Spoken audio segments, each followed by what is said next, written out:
Live from Atlanta, Georgia, it's the Zach Ballinger Show, where we help you find your direction through passion and purpose. My name is Zach Ballinger. I am your host. Thank you guys so much for joining us today. Got a great guest. Two ways you can engage the show. We are streaming live via YouTube. So if you're out there listening, you've got questions for me and my guests, this is the Career Coaching Half Hour where you get to ask your questions that's been on your mind about your career. Anything goes there. As well as always, email me beforehand, zach@zachballinger.com. You can always email me before the show. We're going to be doing this throughout 2021. So if you've got a question, we're going to find a guest to help you answer that. Without further ado, Randi, thank you so much for joining the show. My pleasure to be here, Zach. Thank you. Randi, before we jump in here, could you tell us a little bit about yourself? Of course. My first career was in the pharmaceutical industry, as is yours, Zach. And that was about 30 years. And my last job there was as VP of a business unit in the US for one of the biggest pharmaceutical companies. But for the last 4 years, I've been running my own coaching business, focused on executive as well as career life coaching. So working with people, a lot of people in pharma, because that's where my network is, but people across many different industries. That's great. And so what made you decide to leave the pharmaceutical industry? You know, I obviously have a lot of connections there and people like that line of work. What made you, was it explore a different encore career, or what happened there? It was a number of different things. I mean, I was in pharma for 30 years. I started as a sales rep. I did almost every job in sales and marketing and training and market access and all kinds of things. Ended up running business units. And for many, many years, just loved it. And one of the things that I've always known about myself is that I need to do some good while I'm doing well. And so for many years, that's what I loved about pharma. I was so clear on the good that pharma does for patients. It makes people's lives better. And then the farther I went with my career and the higher I went in a big bureaucratic organization, the less connected I felt with that mission. I just was too far away from the patient. And it almost felt as though I woke up one day and it just wasn't home anymore. And I loved my career. I had so many great opportunities, but it really just felt like it was time for me to do something different. And I searched for a while on what that was. And what I didn't want to do is walk away from my business school, my business experience, my leadership experience, the network that I had. I didn't want to leave all of that. I just wanted to use it in a different way that would sort of connect me back to that mission that I have. And so I found coaching as a way to use everything that I know about business and my coaching skills, all of that together, and sort of pivot on all of that and use that now to help other people achieve their goals. And I absolutely love it. I mean, this feels like home again. It's the kind of work that I should be doing at this phase in my career. I have fantastic clients. As I learn from them what's needed out there, I can adapt a new program. I can adapt a new course. I can shift a little bit because the work that I do with every client is different. But when I start to see themes across that, I realize there's a greater need, and it has led me to take my business in a little different direction. So the entrepreneurial aspect of it and being able to set my own course and run the business as I choose is very refreshing for me at this point in my career after so much time in a big bureaucratic organization. And it's so flexible.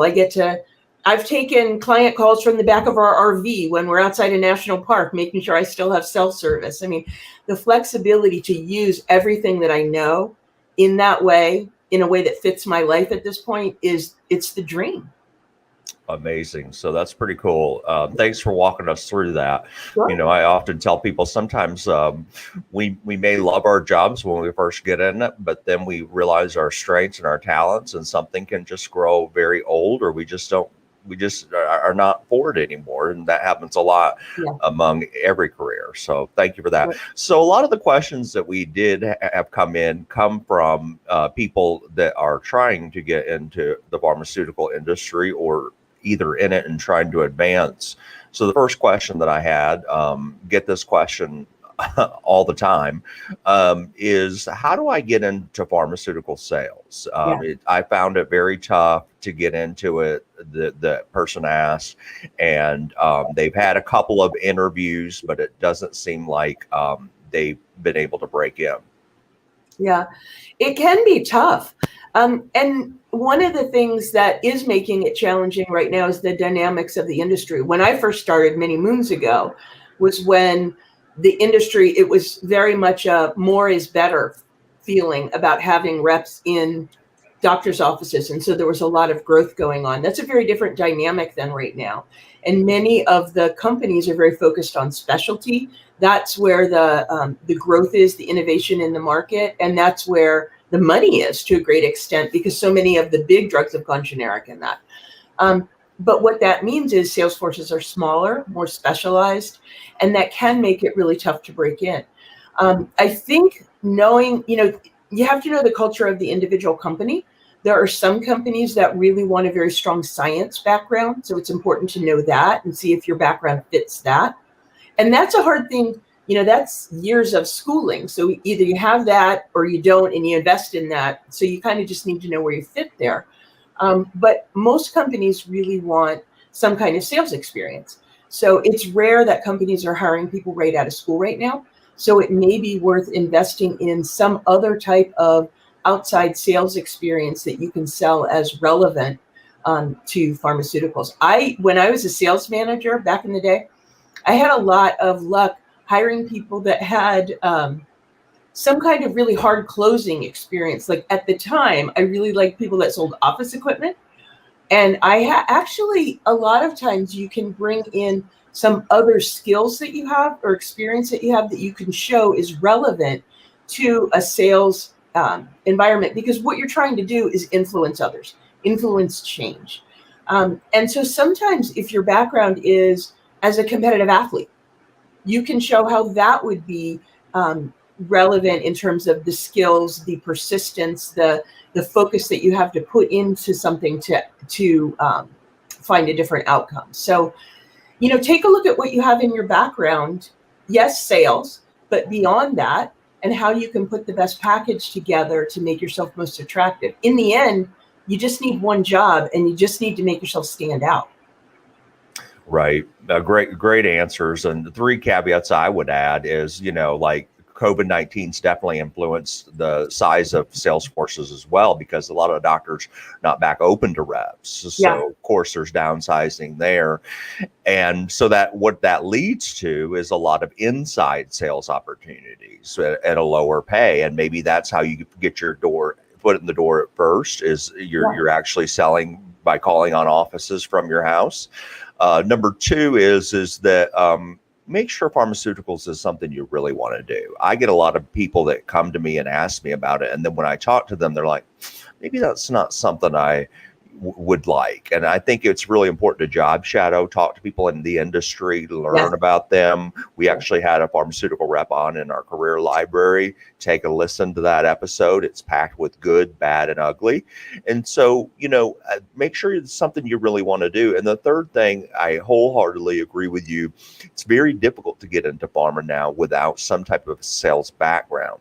Yeah. And what you're talking about, office equipment, was like fax machines, copy machines. And obviously we're talking about new technology, maybe that you're selling, anything you're selling. And where you're outside business to business, you prove yourself and you're gaining your numbers, you're getting that experience. Two things are going to happen. Then you're going to be able to sell yourself to either device, if you decide you want to sell devices, or maybe you want to go into the OR. They love people from that type of background, or go into pharmaceuticals. Yeah. Or I've seen this happening too. People go into a company and then they just stick with it. They're like, actually, I like the job that I have now, so why would I change? So it may be painful to hear. A lot of people don't like to hear that at first because they want immediate, hey, I want this job right now. But trust Randy and me that we're giving you the best advices to go improve your talents in an outside sales organization. Yeah, I think that makes a lot of sense. One comment to what you said, Zach, was the COVID effect, which is obviously right now, and hopefully by the end of this year will have lifted to a great extent. I actually have been surprised that that hasn't been more of an impact. A lot of my clients that are in pharmaceutical organizations, the companies have not cut back. And so what I would say is research organizations that have new drugs, new technologies coming out, because there still is growth going on. Smaller companies may not have been able to weather it. And I do think there's going to be a delay in some of the clinical research, so some launches may be put off. But I was surprised that there wasn't more consolidation in the industry. Interesting. Yep, absolutely. I agree with you, especially in the specialty market, like you were talking about earlier. There's a lot of careers out there to be had. The next question comes in. It says you were a sales manager at one time. That's what I'm trying to get to in pharmaceutical sales. I've got 9 years experience as a pharmaceutical sales rep, but I'm trying to break into being a manager. But it seems like they keep telling me at my current company that they want experience and they keep hiring in outside people with management experience. What advice do you have for me to break in to be a pharmaceutical sales manager? Yeah, I mean, that's a tough situation. And I've seen a lot of people in that situation. The truth is, the easiest way to break in is within your own company. But the sad fact here is they're telling you a message and you got to listen to them. They're telling you that your opportunities are pretty limited at that company. So you're going to have to look outside. That may mean taking a lateral move to another company with the hope to grow within that company. And so, but think about what Zach and I just said, which is, getting that experience is the most important thing. You already have that experience, and then you can take that to another company. But I would say do some careful vetting of what is their company culture. Is there opportunity for you to move up within that company? So I'm not saying it can never happen, but you got to listen to what people are telling you.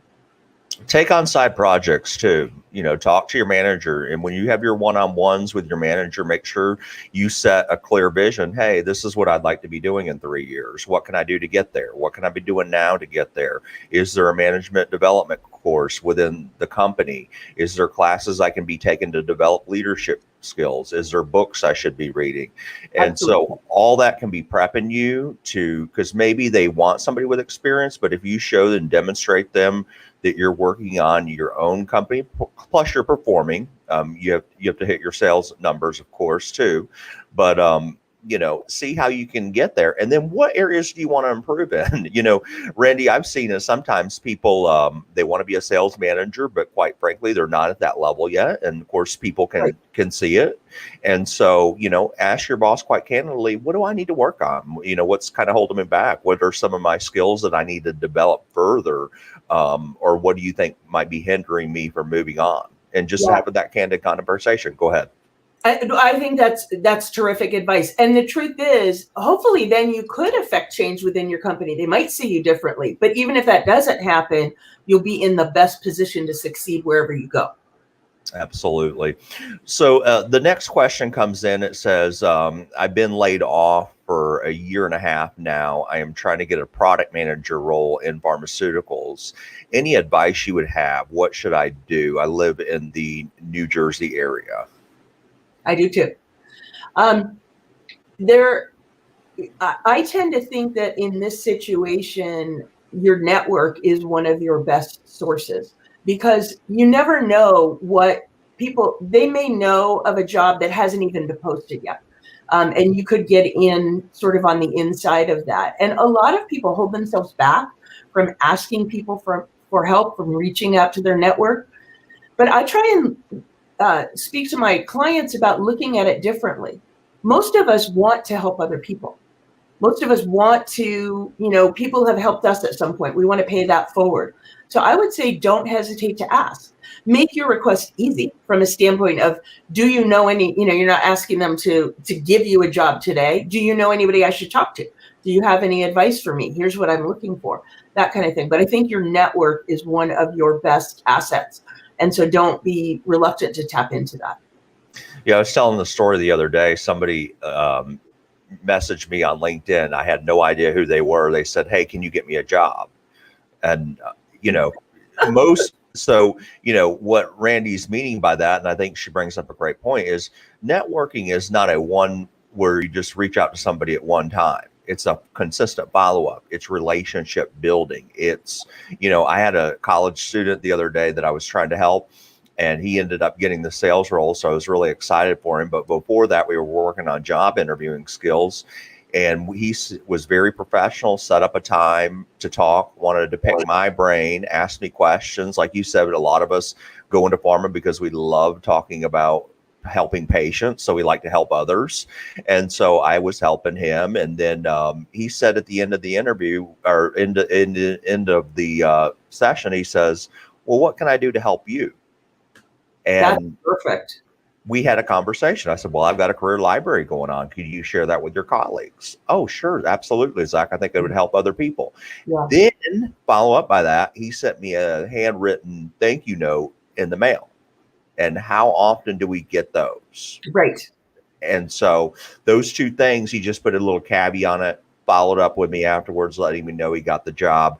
So it's that continue relationship building so others trust your work, so that you can get that endorsement for that company. Absolutely. And it's just, it completely shifted the relationship that you have with him. He reached out to you out of nowhere. I'm sure a lot of people want your help. You have to be selective who you can help. This guy really made himself stand out and totally shifted the dynamic of the encounter with the two of you. Really smart. And it was a two-way street. Networking is a two-way street. I always say it's not a one-way street. It's not, hey, get me a job. It's more like, hey, what's your ambitions? Hey, Zach, I've seen you on LinkedIn. I've seen your TED Talk. What are you trying to do? What's your your vision? How are you helping people? And then they're worried about, they're invested just as much as I would be in their career. So thank you for that, Randy. Absolutely.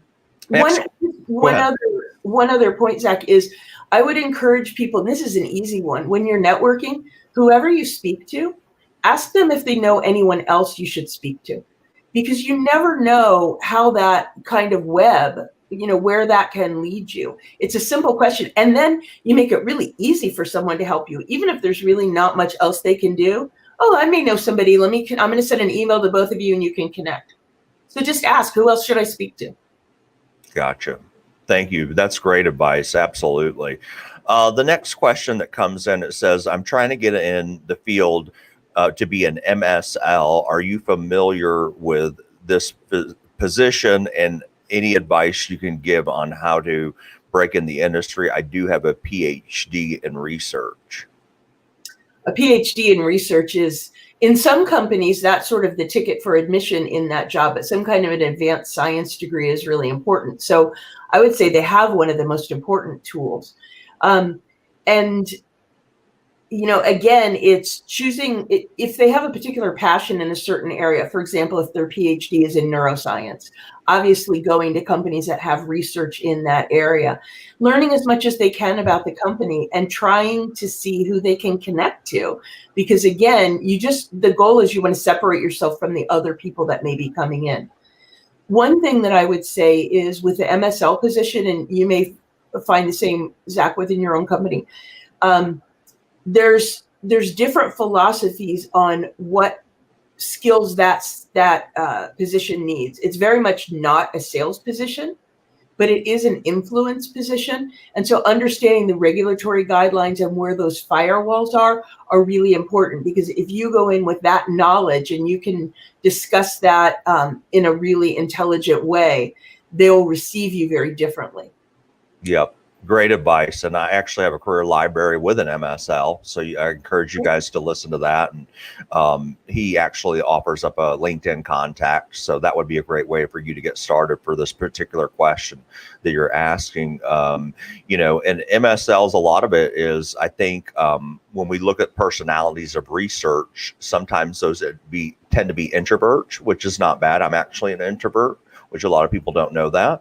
And, sometimes that you get into the science, you're focused on that research, you don't have those communication skills and that's a lot of companies like the MSLs to be able to communicate, because you're communicating with physicians and researchers about the company's products usually. So you have to think about your own development there. What are you doing to hone in on those communication skills to be able to talk with people? Because, some people at the end of the day, they just don't like that. They'd rather be in the lab. And so you have to really right. define what it is. I'm sorry, Zach. I think you bring up a great point, which is it's yes about getting the job, but maybe more than that is this really the right fit for you? And that's so much of the work that I do with clients is finding out what fits them, where they can be most satisfied, where they can really be fulfilled. Because getting the job is the short-term goal. Absolutely. Great point. Randi, where can folks find you? So let's say, somebody's listening to this interview or they've asked a question. They're like, wow, I really need to work with her. How can they get a hold of you? Yeah, you can. There's two ways. You can reach me through my website, which is randiroberts.com. It's one of my URLs. So you can find out more information about me and contact me through there. Or if you want to email me directly, you can reach me at randy@fulfillingcareerhappylife.com. And you have a LinkedIn as well, correct? I do. Yeah, it's under Randi Roberts. Gotcha. So all your social media profiles are on your website. And that's just if you're on the audio portion of it, it's Randi Roberts. Yeah. Just FYI. Yeah, thank you, Zach. And so, I'll just close out the interview with this. I wanted to ask you, at what point should someone see a career coach? I get that a lot. What would you say to them? Yeah, that's a great question. I think there's a couple of different times. There's one if you're not sure where it is you want to go, and you want someone to bounce ideas around to help guide you a little bit in that.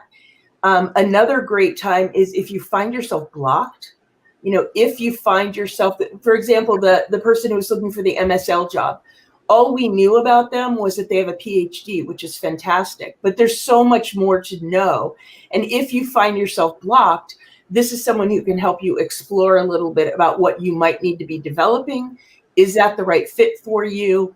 And then, of course, if there's a specific area of skill development, if it's executive presence or some kind of communication. And then I have a particular passion, which I've learned from my clients, that it's not just about getting to the next level. That's really important, but it's about loving your job while you're achieving your goals. And so if you're finding yourself stuck and you think someone can help you with that, I say go for it.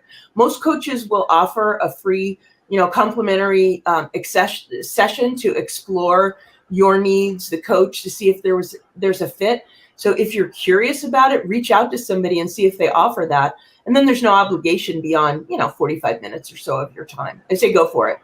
I have several coaches that I work with. Obviously, I'm a believer. I'm devoting my career to it right now. But I have just seen what a huge difference it can make in just creating some of those breakthroughs and unlocking opportunities for people. And there's no downside. Go for it. Yeah, I think there's only an upside. It's a ROI, and you get your ROI generally within the first few months if somebody can turn around your life, not only physically, mentally, but financially. And what you just said, I think, is important in terms of ROI and me bringing the business background. I talk to my clients about that. Here's what the work we would do together would look like. Here's what it would cost. And you need to think about this like any other investment you make. What will the return be? And let's look at what that is. And I have yet to have anybody come back to me at the end and say, not sure I got my money's worth. So it's a good way to look at it. And so I don't do one-on-one career coaching. So guys, I fully endorsed Randi. She has my seal of approval. If that means that, and $2 will get you a cup of coffee. But $2. That's true. Nowadays it won't. So thank you so much, Randi. You've been very gracious. We know you're very busy. We appreciate your time. Thank you for joining the Zach Ballinger Show to shine a light and help people find true work that they do love doing. My pleasure. Thank you for inviting me, Zach.